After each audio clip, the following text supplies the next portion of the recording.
do? What's going on, too? Checking in with y'all, breaking this 2-week hiatus. It's my last upload as I get ready to pass through this way station.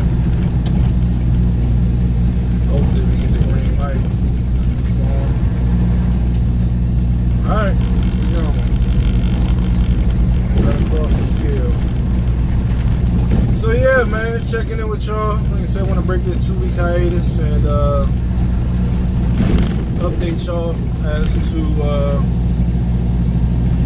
what it's been and what it is with me as of right now. Drive to road behind you on I-95 for rear from current location. So first and foremost, to cap off my last video where I was ranting and highly frustrated with being held hostage and forced to babysit a load that apparently nobody knew anything about.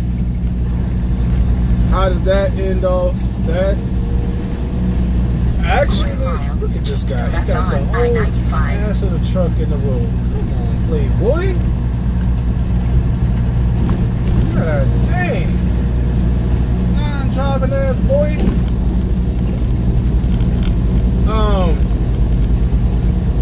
At 600 feet, keep to the It left ended off, on I-95. it worked out for me. Honestly, better financially than it would have if the load had been received on time, if everything had went smooth. So, I made that video, it was like 6 in the morning, 6 a.m. Monday morning. My fleet manager ended up giving me a call around probably about 11 a.m. He was hot, he was pissed about what was going on. He hollered at me, Jamal, what's going on? What's up with this load, man? I told him what was going on, and I was like, man, this is bullshit. You know what I mean? Like, I'm gonna get this taken care of.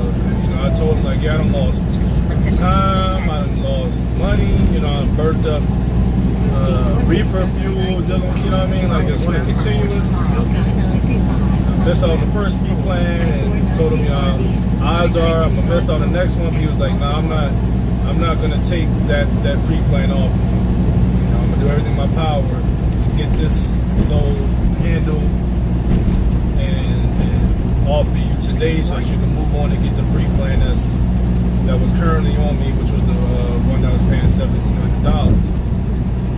So he went to work. He ended up giving me a call around 4 or 5, about 5 p.m. telling me that, basically they had gotten it worked out. I could go ahead to the Walmart and drop the load. If I had any issues, to basically have them contact the perishable manager. I forgot the dude's name. Snap, crackle, pop.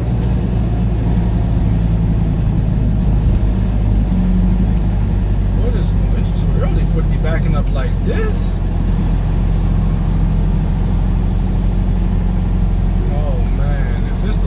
This boy, I'm about to be hella late. I'm already late as it is because this load wasn't ready when I got there to pick it up. At least I gave them the heads up. They already know what it is.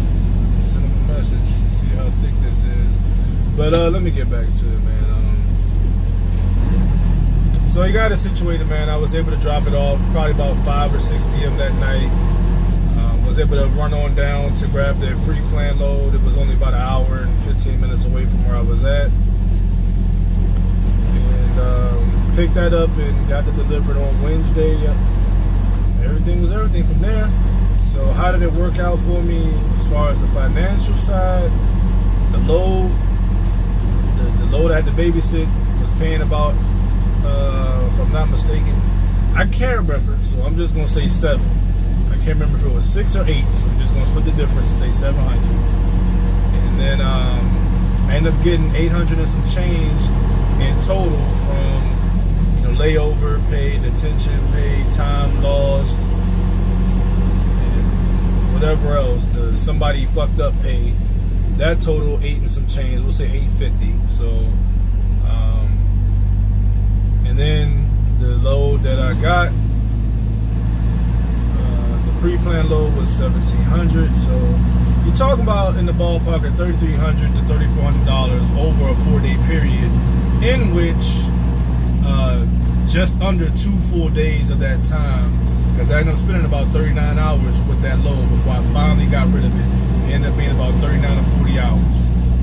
So we'll just say rounded up to 40 hours of that 4-day period was spent just sitting underneath that load.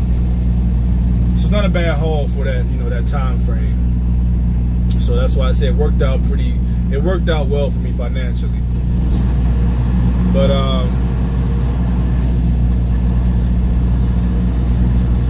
from that point, man, my fleet manager hit me up and asked me, what was up with the trainee that I had. I had a brother reach out to me on Instagram, a subscriber watching, from watching my videos and everything. He was at Prime, and I was gonna bring him on a truck to train him, but he went out on the road for a week in his PSD stage, and that week on the road during the PSD pretty much made him realize that OTR is not for him. So he contacted me, let me know that it's not for me, and it was cool. It's not for everybody, so wish him the best moving forward. And my fleet manager's like, well, look, man, we got a lot of trainees waiting for trainers, and we don't got enough trainers, so if you're ready for one, let me know. So I told him, go ahead, give me a trainee. So what ended up happening from there is I ended up going home for about 3 days. I told him, all right, give me one. I'm gonna go home for 3 days. I'll come out, pick this trainee up, and we'll run to Thanksgiving. And I went to go pick him up last week on Thursday, and went to go pick him up on Thursday, and he wasn't cleared yet. His medical card was not on file with the DMV, so he couldn't be cleared to get on the truck and obviously to drive.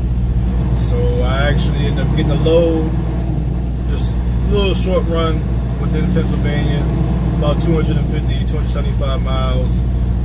Picked it up Friday morning, delivered it Friday morning, and the plan was to come back to Piston to pick him up, assuming he'd be cleared Friday.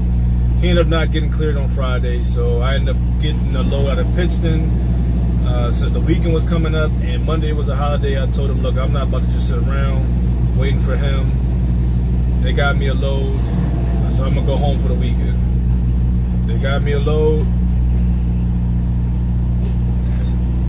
to South Boston, Virginia, out of Pittston, Pennsylvania. And I went home. I got home Saturday, early Saturday morning. That load delivered Monday morning, got up, delivered that. And I went back to the house Monday night. They couldn't find a load that was gonna meet my criteria to get me to Pennsylvania, but also allow me to get home for a 10-hour break. Since I didn't have enough time to make it to Pennsylvania after driving down to South Boston, Virginia to deliver the load I had. So they got me a load I got now. It's currently Wednesday morning. Got 2 stops in Pennsylvania, and you'll have to take me a 10-hour break, then I'll be able to go ahead and pick up the trainee. Good thing about this dude is that he is the first trainee that I will have had that actually lives in the same state as me. So not only does he live in Virginia, but he only lives about 20 to 30 minutes away from me. So, getting home finna be a breeze.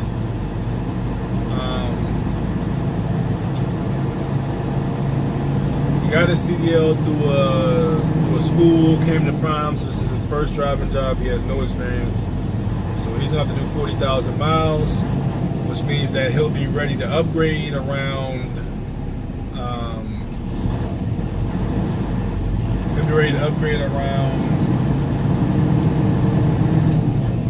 December, like mid-December, and at that point, it'll be pretty much the thick of winter, or depending on where you're at in the country. Winter's gonna be starting, or it's gonna be the thick of winter. And Prime is really big on trainees, brand new drivers who are completing their TNT training right around wintertime. They really urge and encourage and push them to stay on the truck with the trainer at least for 2 to 4 weeks to get some winter driving experience, you know, while they start to train on the truck. So I relayed that to him, told him that's what they're going to ask him to do. You don't have to do it. You can say, no, I'm good. I'm going to go ahead and upgrade, get my truck and bounce. But he told me, he said, no, he's fine. He's willing to stay on the whole winter. So it's looking like he's going to end up being on my truck from tomorrow, or today, October 10th, probably all the way up until February, late February, early March. So that's what's going on with me, man. That's the update as to what's been going on with me. Other than that, you know, living life, man. Just trying to make it. But with that said, go ahead and cut this one off. Appreciate y'all. As always, subscribing, watching, liking, sharing.